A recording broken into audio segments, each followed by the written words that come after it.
జీవన తరంగాలు, ఇవే ఇవే జీవన తరంగాలు, జీవన తరంగాలు. భార్య అంటే ఎవరు? నాకేది గుర్తులేదు.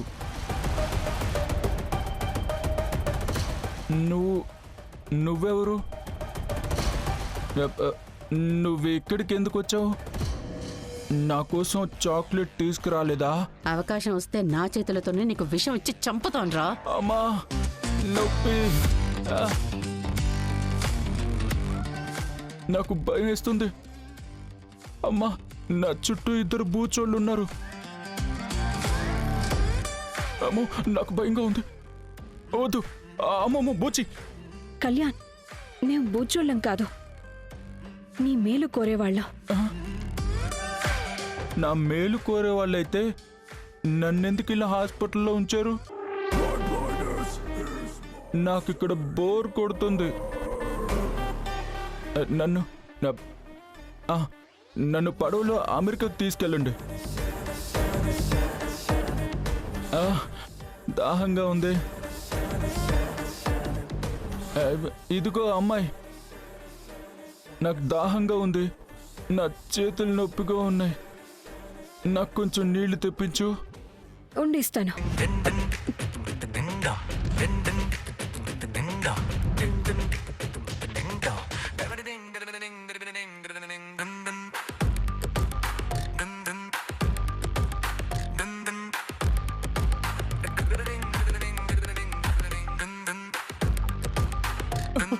చదివిస్తుంది.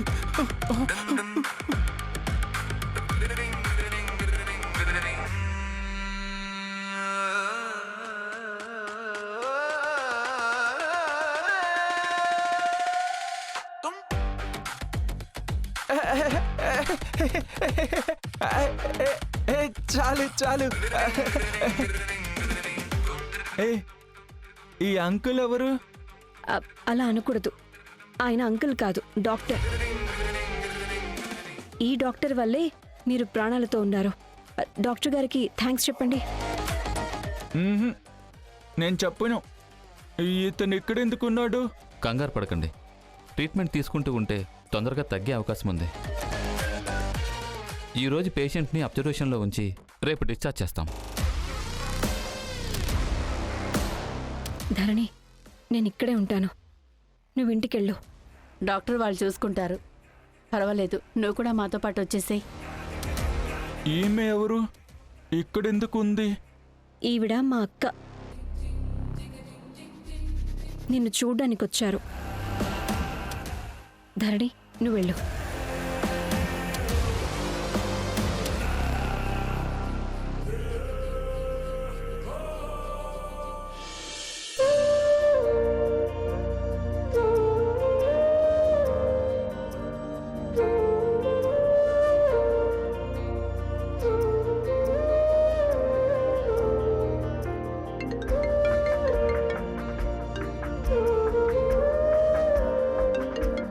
హలో అమ్మమ్మ, ఎలా ఉన్నావు? అమ్మా కీర్తి, ఏమైందమ్మమ్మ?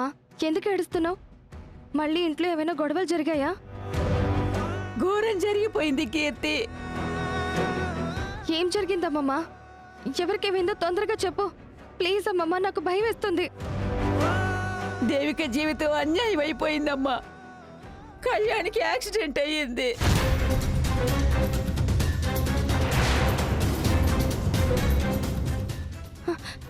యాక్సిడెంట్ అయిందా? అవునమ్మా. తలకి బలంగా దెబ్బ తగలడంతో పేషెంట్ కోమాలోకి వెళ్ళాడు. మీరేం కంగారు పడకండి, ఇందాకే ట్రీట్మెంట్ చేశాం. తను మళ్ళీ స్పృహలోకి వచ్చేలా చేశాం. అదమ్మా జరిగింది. అయ్యో, మంచి మనిషికి ఎంత అన్యాయం చేశాడో దేవుడు. దేవిక గారే లోకం అనుకుని ఇక్కడే ఉండిపోయిన అంతటి గొప్ప మనిషికి ఇలా జరగడం ఘోరం. ఇప్పుడే బయలుదేరి హాస్పిటల్కి వస్తున్నానమ్మమ్మ.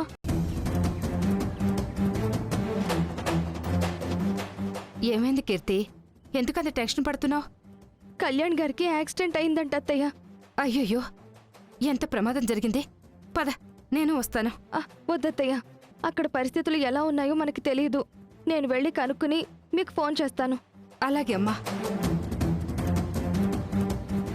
ఒరే ఆదర్శ్, కీర్తి హాస్పిటల్కి వెళ్తుంది. వివరాలు ఏం అడగకుండా నువ్వు కూడా తోడేళ్ళు. వెళ్ళు.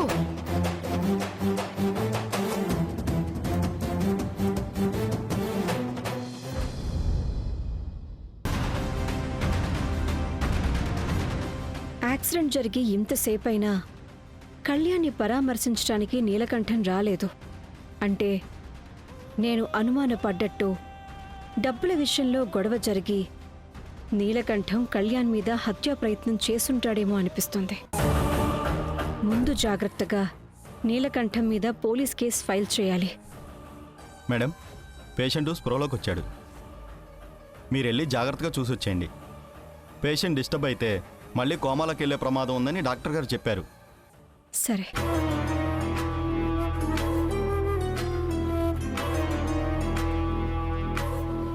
ఆ నీలకంఠం దగ్గర ప్లాన్ ఫెయిల్ అయింది. ఇక వాడు నాకు జన్మలో భయపడ్డు. ఆ ఫైల్ని దేవిక ఎక్కడ దాచిందో ఏంటో.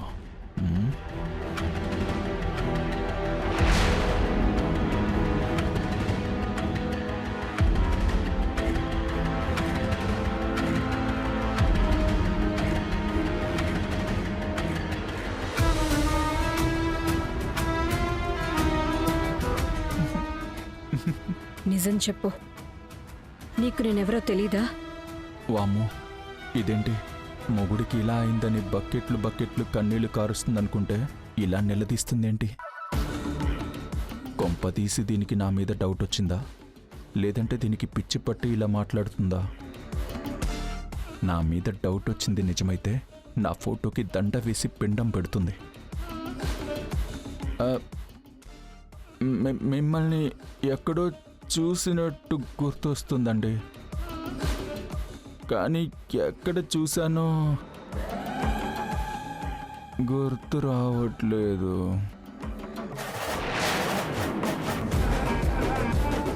రే ఇడియట్, నువ్వు నాకే ద్రోహం చేసి మంచివాడిలాగా నటిస్తున్నావని నాకు తెలుసు. నీ బండారం మొత్తం బయటపడింది. నిన్నే ప్రాణంగా నమ్మినా నన్ను నట్టేట ముంచావు. డబ్బుకి ఆశపడి ఆ నీలకంఠంగాడితో చేతులు కలిపి నా పతనానికి నాంది పలికావు. ఎంత చేసినా నిన్ను చంపకుండా ఎందుకు వదిలేశానో తెలుసా? నీకు నరకం అంటే ఎలా ఉంటుందో ప్రత్యక్షంగా చూపించాలని. నువ్వు నిలువెల్లా విషం నింపుకున్న రాక్షసుడివని తెలిసినా సరే దగ్గరికి రానిచ్చాను. ఎందుకో తెలుసా? నిన్ను దూరంగా పెడితే నాలాంటి ఇంకో అమాయకురాలి జీవితాన్ని నువ్వు నాశనం చేసే అవకాశం ఉంది. నా వాళ్ళని కాదనుకుని నీతో వచ్చిన నన్ను వెన్నుపోటు పొడిచావు. నీ అహంకారంతో నలుగురిలో నన్ను అవమానాల పాలు చేశావు. అన్నీ తెలిసినా సరే మౌనంగా ఉన్నానంటే అది నీకు గుణపాఠం నేర్పాలనే. మై గాడ్, కళ్యాణ్ మీద ఈవిడ గారికి ఇంత ద్వేషం ఉందా? అంటే కళ్యాణ్ దేవిక గారికి అన్యాయం చేయాలని చూస్తున్నాడన్నమాట. ఇన్ని రోజులు కళ్యాణ్ గురించి నిజం తెలిసినా సరే దేవిక గారు ఓపికతో కళ్యాణ్ని చావు దెబ్బ కొట్టి గుణపాఠం చెప్పే అవకాశం కోసం వెయిట్ చేస్తున్నారన్నమాట. ఆ నీలకంఠంతో చేతులు కలిపి నన్ను అవినీతి కుట్రలో జైలుకు పంపించావు. Excuse me sir.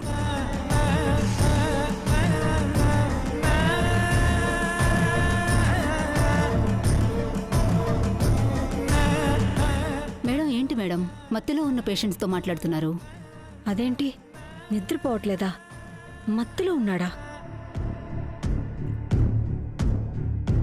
అదేంటి, మత్తులో ఉన్నాడా? అవును మేడం, ఇందాకే నొప్పులు ఎక్కువగా ఉన్నాయని మత్తు ఇంజెక్షన్ ఇచ్చి వెళ్ళాను. ఇప్పుడప్పుడే మెలకువలోకి రారు. పేషెంట్ ఎక్కువ డిస్టర్బ్ చేయకండి మేడం. అంటే ఇంతసేపు నేను చెప్పిందంతా కళ్యాణ్ వినలేదన్నమాట. ఆదర్శ్, కీర్తి, కళ్యాణ్ గారు లోపలే ఉన్నారు, పద వెళ్ళి చూద్దాం.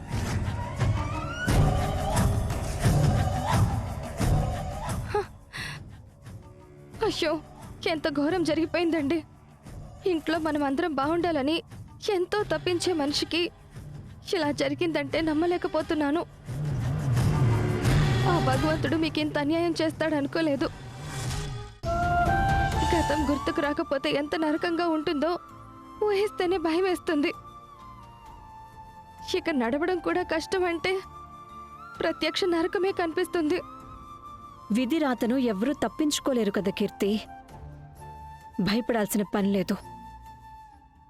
సరైన ట్రీట్మెంట్ తీసుకుంటే ఆయన తొందరలోనే మళ్ళీ మామూలు మనిషి అవుతారు. నాకు ఆ నమ్మకం ఉంది. మీరు ధైర్యంగా ఉంటే మాకు అంతే చాలు. అన్నట్టు అమ్మ వాళ్ళు ఎక్కడా? ఇక్కడే ఉంటే బాధపడతారని ఇంటికి పంపించేశాను. ఎందుకు పంపించారు? ఇలాంటి టైంలోనే కదా అందరూ మీకు తోడుగా ఉండాలి. సర్లేండి, నేను మీకు తోడుగా ఉంటాను. కన్సర్న్ చూపించినందుకు థ్యాంక్స్ కీర్తి. ఇట్స్ ఓకే, నేను చూసుకుంటానులే. మీరు వెళ్ళండి. ఈ కళ్యాణ్ నిజమైన క్యారెక్టర్ ఏంటో బయటపడిపోయింది. మీ శత్రువు మీ పక్కనే ఉన్నాడన్న నిజం తెలిసిపోయింది. మీరు శిక్షించేలోగానే ఆ దేవుడే శిక్షించాడని అర్థమైపోయింది. సర్లేండి, ఇది మీ పర్సనల్ విషయం, నాకు అవసరం లేదు. సరే, నేను వెళ్ళొచ్చా? ఏదైనా అవసరం ఉంటే కాల్ చేయండి. వస్తాను. కీర్తి, వస్తాను. సరే.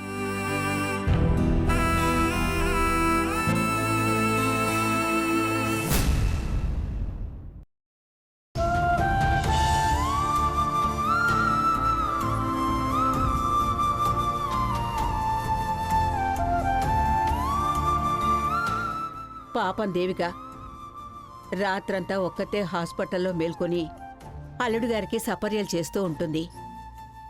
మనం తోడుగా వెళ్ళుందాం పదధర్ని. ఆపద సమయంలో తన్ని ఒంటరిగా వదిలేసి వచ్చేసాం. ఇలాంటప్పుడు మన తోడు దేవికకి చాలా అవసరం. పైగా అల్లుడు గారికి యాక్సిడెంట్ అయిన దగ్గర నుంచి దేవిక పచ్చి మంచినీళ్ళు కూడా ముట్టుకోకుండా కుమిలిపోతుంది. ఇంకా ఆలస్యమైతే దానికి ఏమవుతుందోనని భయంగా ఉంది. పదధరిణి, అల్లుడు గారికి దేవికకి భోజనం తీసుకెళదాం. నేను రానమ్మా, నువ్వు వెళ్ళు. అలా అనకు ధరణి. దేవిక నీ మనసుని గాయం చేసిన మాట నిజమే. గతంలో జరిగింది మర్చిపో. ఇప్పుడు తను కష్టాల కడలలో ఎదురెదుతుంది.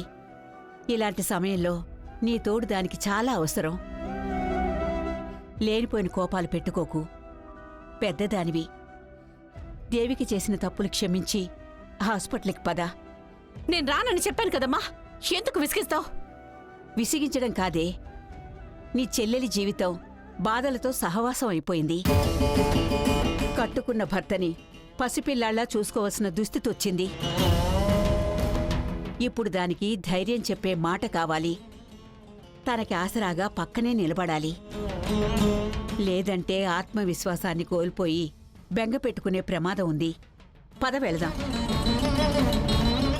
నా నిర్ణయంలో మార్పు లేదమ్మా. అనవసరంగా నా టైం వేస్ట్ చేయకుండా వెళ్ళిపో. దేవిక కోసం కాకపోయినా కళ్యాణ్ కోసమైనా రాదరణి. అమ్మా, వాడు దేవిక మెడలో ఉరితాడు వేసిన యముడమ్మా.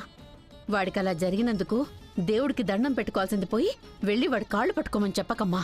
అలాంటి వాణ్ణి బాగు చేయడం కోసం నేను రాలేను.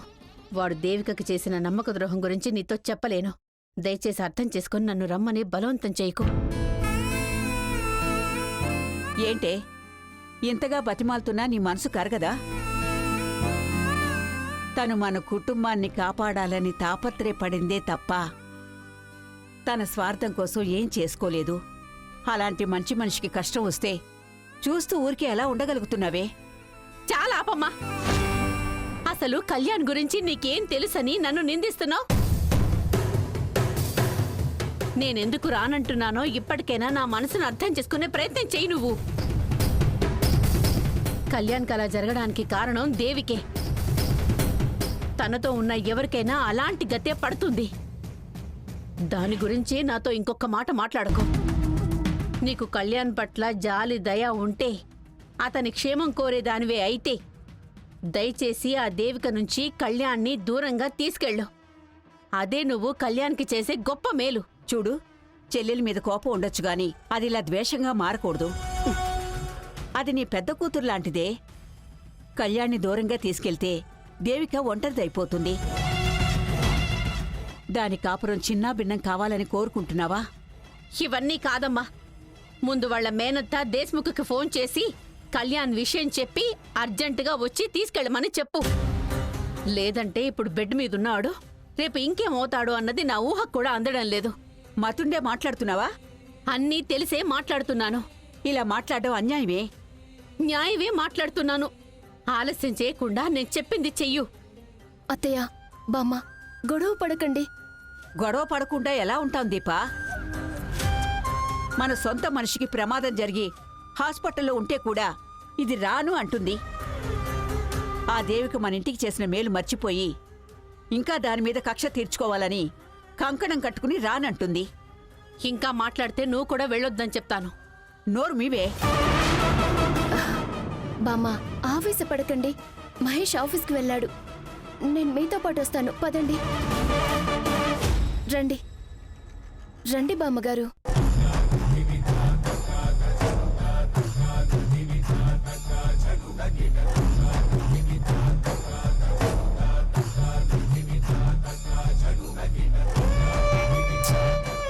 దేవికి ఉన్న సమస్యలు చాలవన్నట్టు కళ్యాణ్ యాక్సిడెంట్ రూపంలో ఇంకో కొత్త సమస్య వచ్చి పడింది. భర్త అయినా కానీ పసిపిల్లాళ్లా చూసుకోవాల్సిన పరిస్థితి ఏర్పడింది. ఏ అమ్మాయికి ఇలాంటి కష్టం రాకూడదు. పాపం హాస్పిటల్ ఖర్చులకి డబ్బులు ఎక్కడి నుంచి తెస్తుందో ఏంటో. చాలా ఆపండి. మా గురించి ఒక్క క్షణం కూడా ఏ రోజు ఆలోచించలేదు గాని మీ మరదల గురించి, ఆవిడ గారి భర్త గురించి మాత్రం ఆలోచిస్తున్నారు. మీకు కొంచెం కూడా సిగ్గనిపించట్లేదా? ఇద్దరు బిడ్డల్ని కన్నారు. ఏ ఒక్క రోజైనా వాళ్ళ చదువుల గురించి గాని, వాళ్ళ ఆరోగ్యాల గురించి గాని, వాళ్ళకి ఎలా ఆస్తులు సంపాదించి పెట్టాలని గాని మీ బతుక్కి ఏ ఒక్క రోజైనా ఆలోచించారా? పక్క వాళ్ళ కాపురాల గురించి మాత్రం ఆలోచించడానికి మీకు మనసొచ్చింది. మీది ఒక జన్మేనా? ఎవడెలా పోతే మీకెందుకు? ఒంటి మీదికి నీళ్లొచ్చాయి, అయినా 4 రాళ్లు వెనకేసుకున్నారా? మరి ఏం ఉద్ధరించారు? పెన్షన్ తీసుకునే వయసు వచ్చినా సరే ఇంకా సంసారంలో ఎండమావులే ఉన్నాయి. మీ కాపురాన్ని సరిదిద్దుకోవాలని ఎందుకు అనిపించదు మీకు? నేనంటే మీకెలాగో సిగ్గు రాలేదు. కనీసం మీ మరదలు దేవిక మీ మొహం మీదే నువ్వు ఏం సంపాదించి వెలగబెట్టావు, పని పాట లేకుండా సోంబేర్లా తిరుగుతున్నావు, నువ్వొక చేతకాని దద్దమ్మవి, అసమర్థుడివి, నీ వల్ల కనీసం ఈ భూమి మీద ఒక్కరికి కూడా నయా పైసా ఉపయోగం లేదు అని మొహం మీద ఉమ్మేసినప్పుడైనా మీకు బుద్ధొచ్చి ఉండాల్సింది. కానీ రాలేదు, ఇకపై రాదు కూడా. ఎందుకంటే పుట్టుకతో వచ్చిన బుద్ధి కాటికి పోయినా మారదు కదా. మీ భార్య పిల్లలు ఎన్ని కష్ట నష్టాలు పడి జీవితం గడుపుతున్నారని ఒక్కసారైనా ఆలోచించారా? ఆ దేవిక హాస్పిటల్ బిల్లు ఎలా కడుతుందో అని మాత్రం బెంగ పెట్టేసుకున్నారు. కొంచెమైనా సిగ్గుండాలి. ఛీ! క్షమించు ధరణి. నేను చేసిన తప్పులు, తప్పటడుగులు అన్నీ గుర్తుకొచ్చాయి. ఆ తప్పుల్ని సరిచేసుకోవాలనే జ్ఞానోదయమూ కలిగింది. నేను మారాను అని మాటలతో చెప్పను, చేతలతో చేసి చూపిస్తాను. తాళి కట్టిన దగ్గర నుంచి ఈ క్షణం వరకు ఇలాంటి మాటలు ఎన్నిసార్లు చెప్పారో మీకైనా గుర్తుందా? అదంతా గతం ధరణి. ప్రమాణ పూర్తిగా చెప్తున్నాను. నేను మెళ్ళో కట్టిన 3 ముళ్ల సాక్షిగా మనిద్దరి బిడ్డల మీద ప్రమాణం చేసి చెప్తున్నాను. నేను మారిపోయాను. నా రెక్కల కష్టంతో సంపాదించి నీకు భారం తగ్గిస్తాను. ఇన్ని సంవత్సరాలు భర్త అనే హోదాలో ఉన్నానే కాని ఆ స్థాయిని అందుకునేలా ఏ రోజూ ప్రవర్తించలేనందుకు పశ్చాత్తాపంతో కుమిలిపోతున్నాను. నేను చేసిన తప్పులు సరిదిద్దుకునే అవకాశం నాకు ఇవ్వుతారని. నేను చెప్తున్న మాటలు నిజం ధరణి. ఈ క్షణం నుంచి నాకు ఊపిరున్నంతకాలం కష్టపడతాను. నా ఫ్రెండ్ ద్వారా సూపర్ మార్కెట్లో అసిస్టెంట్ మేనేజర్ జాబ్ ఖాళీగా ఉందని తెలిసింది. ఇప్పుడే వెళ్ళి ఆ జాబ్ ఎలాగైనా సంపాదిస్తాను. ఒకవేళ అది రాలేదనుకో, అట్నుంచటే మార్కెట్కి వెళ్ళి కూరగాయల బస్తాలు మోసైనా సరే డబ్బులు సంపాదించి తిరిగొస్తాను. వెళ్ళొస్తాను ధరణి.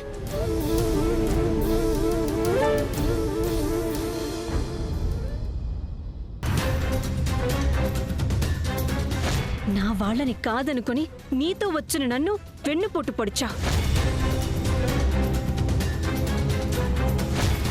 అన్నీ తెలిసినా సరే మౌనంగా ఉన్నానంటే అది నీకు గుణపాఠం నేర్పాలనే.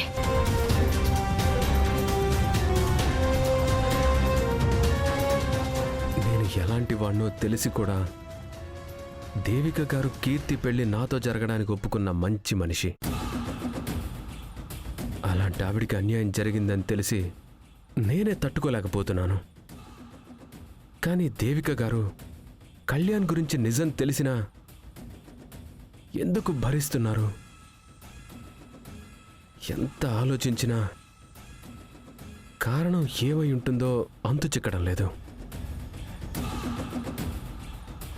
కళ్యాణ్కి సడన్గా యాక్సిడెంట్ అయింది. అది నిజంగానే యాక్సిడెంటా? లేదంటే నీలకంఠం స్కెచ్ చేసి కళ్యాణ్ని లేపేయాలని అనుకుని ఉంటాడా? దేవిక గారికి ఈ అనుమానం కూడా వచ్చుండే ఉంటుంది. అయినా సరే ఎలాంటి యాక్షన్ తీసుకోకుండా ఎందుకు సైలెంట్గా ఉన్నారు?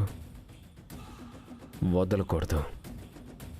నేను దీన్ని సాకుగా మార్చుకొని నా భార్య విషయంలో బెదిరించాలని చూసిన నీలకంఠానికి ఈరోజే చెక్ పెట్టి తీరాలి.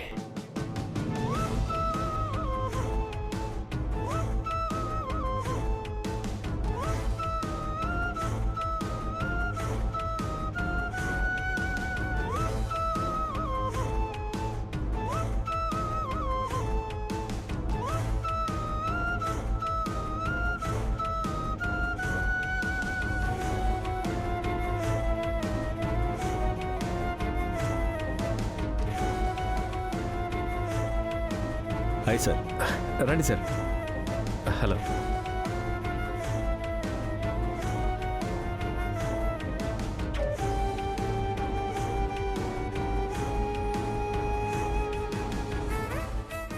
మీరు ఆ గదిలో హైడ్ అవ్వండి. ఓకేనా? ఓకే. Okay sir.